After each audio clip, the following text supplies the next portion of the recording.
Welcome to Telugu రాజకీయం.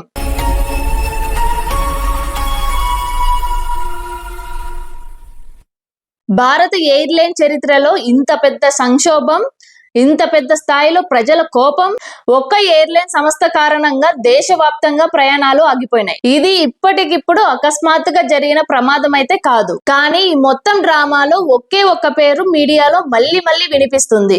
ఆ పేరే రామ్మోహన్ నాయుడు. దేశవ్యాప్తంగా పెద్ద పెద్ద ఛానల్స్ అన్ని టార్గెట్ చేసిన వ్యక్తి తెలుగు మినిస్టర్ అవ్వడం బాధాకరం. నిజంగా తప్పు ఆయనదేనా, లేదా ఆయన్ని బలిపశువుగా మారుస్తున్నారా? ఇండిగోలో అసలు ఏం జరుగుతుందో తెలుసుకుందాం. అసలైతే ఎయిర్లైన్ సంస్థ ఎలా పనిచేస్తుందో తెలుసుకుందాం. ప్రతి ఫ్లైట్ ఆపరేషన్ కి 3 ప్రధాన కాంపోనెంట్స్ ఉంటాయి.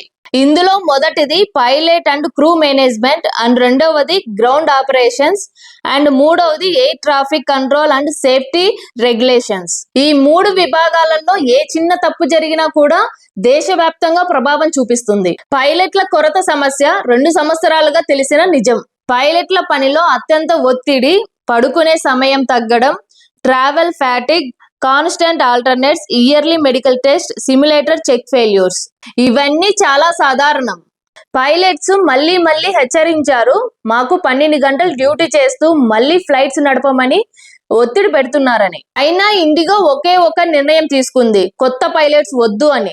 ఈ నిర్ణయం దేశవ్యాప్తంగా ప్రభావం చూపడం మొదలైంది. ఇక్కడ ఇంకో ముఖ్యమైన విషయం ఏంటంటే ఎఫ్డిటిఎల్ అంటే flight duty time limitations. Court pilots కి రక్షణ కల్పించేందుకు డ్యూటీ అవర్స్ తగ్గించాలని ఆదేశించింది. కానీ ఇండిగో ఇంటర్నల్ గా ఏం ప్లాన్ చేసిందంటే, పైలట్లు ఎక్కువ గంటలు పని చేయకుండా ఉన్నారు, కొత్త పైలట్లను రిక్రూట్ చేయలేదు. మరొక వైపు ఫ్లైట్ల సంఖ్య మాత్రం పెరుగుతూనే ఉంది. వింటర్ సీజన్ అనేది ఎయిర్లైన్స్ ట్రావెల్ కి పీక్ టైం. కొన్ని సంవత్సరాలుగా చూసుకుంటే డిసెంబర్, జనవరి ఈ 2 నెలల్లో అత్యధిక ట్రాఫిక్ ఉంటుంది. ఇలాంటి సమయంలో పైలట్స్ లేకపోవడం అనేది ఎంత ప్రమాదకరమో అర్థం చేసుకోండి. మొత్తంగా వీటన్నిటి వల్ల భారత ఎయిర్లైన్ కుప్పకూలిపోయింది. దీని వల్ల 1.4 కోట్ల మంది ప్రయాణికులు ప్రభావితమయ్యారు. దీంతో పాటు ఎయిర్పోర్ట్లలో ప్రజలు నరకయాతన అనుభవించారు. సోషల్ మీడియాలో ఆగ్రహం చూపిస్తున్నారు. దీని వల్ల 100 కోట్ల ఆర్థిక నష్టం జరిగింది. ఇదేం చిన్న పొరపాటు కాదు, ఇది మేనేజ్మెంట్ యొక్క వైఫల్యం. అసలు విషయానికి వస్తే రామ్మోహన్ నాయుడు గారి పైన జాతీయ మీడియా దాడి ఎలా మొదలైందో చూద్దాం. మీ అందరికీ అర్నబ్ గోస్వామి తెలిసే ఉంటుంది కదా. బీజేపీ పార్టీ మెంబర్స్ కన్నా ఎక్కువగా ఈ అర్నబ్ గోస్వామి తన ఛానల్లో కూర్చొని బీజేపీ తరపున పోరాడుతూ ఉంటాడు. ఈయన తన యొక్క the nation wants to know అనే షోలో రామ్మోహన్ నాయుడు గారిని పదే టార్గెట్ చేశాడు. ప్రజలు ఇబ్బంది పడుతున్నారు, మీ మినిస్టర్ ఏం చేస్తున్నారని పదే అడుగుతూ వచ్చాడు ఆ షోలో. ఈయన ఇంకా ఏమన్నాడంటే, మీ మినిస్టర్ ఇంట్లో కూర్చొని నెట్ఫ్లిక్స్ చూస్తున్నాడా అని కూడా అన్నాడు. ఈయన పదే రామ్మోహన్ నాయుడు గారిని టార్గెట్ చేశాడే గాని ఎక్కడే గాని మోడీ గారిని గాని ఆయన గవర్నమెంట్ గాని ఎక్కడ తీయలేదు. ఎందుకంటే ఆయన గోడి మీడియా కాబట్టి. బ్లేమ్ మొత్తం రామ్మోహన్ నాయుడు గారి మీదనే వేస్తున్నారు. ఈయనతో పాటు CNN ఛానల్ వాళ్ళు కూడా సేమ్ అలానే చేశారు. ఇక్కడ ఈ గోడి మీడియాకి ఇండిగో తప్పులు గాని, మేనేజ్మెంట్ లోపాలు గాని, సెంట్రల్ ఏవియేషన్ పాలసీలు గాని ఏవీ కనిపించట్లేదు. కేవలం రామ్మోహన్ నాయుడు గారు మాత్రమే కనిపిస్తున్నారు. ఇక్కడ గోడి మీడియా టాక్సిక్ ఎలా ఉంటుందో చూద్దాం. Blame the smallest target and protect the central leadership and create one face for the disaster. Public కోపం మొత్తాన్ని ఒక వ్యక్తి పైనే మళ్లించడం జరిగింది. ఎందుకు రామ్మోహన్ నాయుడు గారే టార్గెట్ అయ్యారు? అసలు ఈ కీలక నిర్ణయాలన్నీ ఎవరు తీసుకుంటారో తెలుసా? ఎఫ్డిటిఎల్ తగ్గించడం, pilot duty hours, aviation safety guidelines, airport privatisation, IndiGo penalties. ఇవన్నీ కేవలం మినిస్టర్ గారు తీసుకునే నిర్ణయాలు అయితే కావు. ఇవన్నీ PMO ప్లస్ కేబినెట్ కమిటీ తీసుకునే నిర్ణయాలు. అంటే ఈ నిర్ణయాలన్నీ రామ్మోహన్ నాయుడు గారు ఒక్కరే తీసుకున్నవి కాదు. ప్రతిసారి ఏదైనా ఒక కాంట్రవర్సీ వచ్చినప్పుడు మొదటిగా బ్లేమ్ అయ్యేది south Indian ministers, regional faces and non Hindi background politicians మాత్రమే. రామ్మోహన్ నాయుడు గారు వ్యక్తిగా చాలా క్లీన్. ఆయన పైన ఎలాంటి స్కామ్స్ లేవు, ఎలాంటి కేసెస్ కూడా లేవు. ప్రవర్తన కూడా చాలా డీసెంట్ గా ఉంటుంది.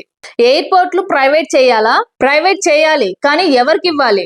ఎక్స్పీరియన్స్ ఉన్న కంపెనీలకు మాత్రమే ఇవ్వాలి. ఎక్స్పీరియన్స్ లేని వారికి ఎయిర్పోర్ట్స్ ఇవ్వద్దు అని ఫైనాన్స్ మినిస్ట్రీ చెప్పింది.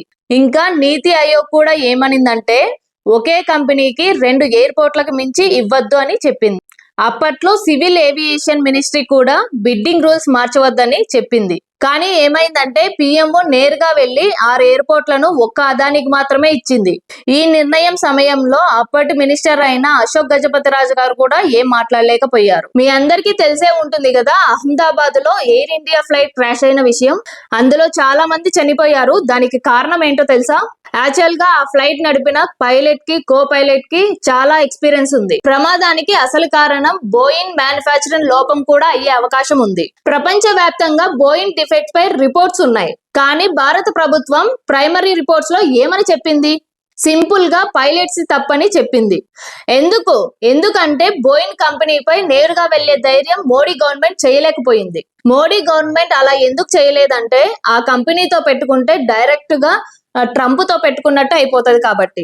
అందుకని ప్రైమరీ రిపోర్ట్ లో సింపుల్ గా పైలట్స్ తప్పని చెప్పేసింది. ఇన్నాళ్ళు అవుతున్నా ఇంకా ఎందుకు ఫుల్ రిపోర్ట్ రాలేదు? అలాగే ఇంకో విషయం గురించి మాట్లాడుకుంటే హెచ్ఏఎల్ అనే ప్రభుత్వ సంస్థను పక్కన పెట్టి యుద్ధ విమానాల తయారీ అనుభవం లేని అనిల్ అంబానీ కంపెనీకి కాంట్రాక్ట్ ఇచ్చారు. ఆ డీల్ సైన్ చేయడానికి మోడీ గారు అనిల్ అంబానీ గారిని వెంట పెట్టుకొని ఫ్రాన్స్ కి తీసుకెళ్లారు. మరి అంత పెద్ద డీల్ ని చేసుకునేటప్పుడు డిఫెన్స్ మినిస్టర్ ని తీసుకెళ్లారా? ఆ సమయంలో మినిస్టర్ ఎవరో కాదు, మనోహర్ పార్కర్ గారు. ఆయన IIT graduate and most sincere politician. అలాంటి ఆయన్ని పక్కన పెట్టి మోడీ గారు అంబానీని తీసుకెళ్లారు ఫ్రాన్స్ కి. ఇప్పుడు నేను ఇదంతా ఎందుకు చెప్పానంటే డెసిషన్స్ అన్ని ఓన్లీ మినిస్టర్స్ పైన ఆధారపడి ఉండవు. ఇండిగో 2 సంవత్సరాలుగా పైలట్స్ ని రిక్రూట్ చేయకపోతే మినిస్ట్రీ ఏం చేసింది?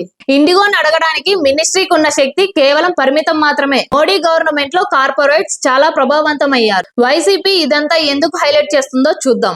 వైసీపీ ఒకే ఒక లైన్ చెప్తుంది, తెలుగు మంత్రిగా ఉన్న రామ్మోహన్ నాయుడు గారు మన పరువు తీశారు అని. కానీ ఈ విషయంపై ఉన్న ఆధారాల ప్రకారం వైసీపీ మోడీ గారిని ఎందుకు ప్రశ్నించదు? ఎందుకంటే మోడీ గారిని ప్రశ్నించే ధైర్యం వైసీపీ చేయదు. అందుకే మధ్యలో ఉన్న రామ్మోహన్ నాయుడు గారిని టార్గెట్ చేస్తుంది. ఈ మొత్తం సినారియోలో ఎవరెవరి ఎన్ని తప్పులు ఉన్నాయని చూస్తే ఇండిగో తప్పులైతే భారీగా ఉన్నాయి. ప్రభుత్వం చర్యలు తీసుకోవడంలో ఆలస్యం చేసింది. రామ్మోహన్ నాయుడు గారిపై విమర్శలు రావడం సహజమే, కానీ అతడి పూర్తి కారణం అయితే కాదు. కార్పొరేట్ పవర్ అండ్ సెంట్రల్ పాలసీలే పెద్ద కారణం. మీడియా మాత్రం మోడీ బాధ్యతలను పక్కన పెట్టి మినిస్టర్ ను బలి చేస్తున్నట్టుగా వ్యవహరిస్తుంది. ఈ ఇండిగో సంక్షోభం ఒక్కరోజు నిర్ణయంతో వచ్చిందైతే కాదు. ఇది 2 సంవత్సరాల అజాగ్రత్త, కార్పొరేట్ ఒత్తిడి, ప్రభుత్వ నిర్లక్ష్యం మరియు తప్పుడు ప్లానింగ్, ఇవన్నీ కలయికే ఇండిగో సంక్షోభం. కానీ అసలు నిర్ణయాలు తీసుకునే శక్తి ఎవరికుంది? అతడికి నిజంగా ఎంత పవర్ ఉంది? ఈ ప్రశ్నలకు కూడా జవాబులు రావాలి. మొత్తంగా ఈ వివాదం పైన కొన్ని కీ పాయింట్స్ చెప్తాను, వినండి. ఇండిగో సంక్షోభం ఒక్కరోజు కథ కాదు. ఇది 2 సంవత్సరాల ప్రభుత్వ అలసత్వం, కార్పొరేట్ అహంకారం, మేనేజ్మెంట్ వైఫల్యం and media narrative game. Minister పై ప్రశ్నలు రావాలి, కానీ నిజానికి బాధ్యత ఉన్నవారు అంతకంటే ఎత్తులో ఉన్నారు. ఈ మొత్తం కథ మనకు చెప్పే పాఠం ఒక్కటే, కార్పొరేట్ పవర్ ముందు ప్రజాస్వామ్యం కూడా వంగిపోతుందని చెప్తుంది. జై హింద్.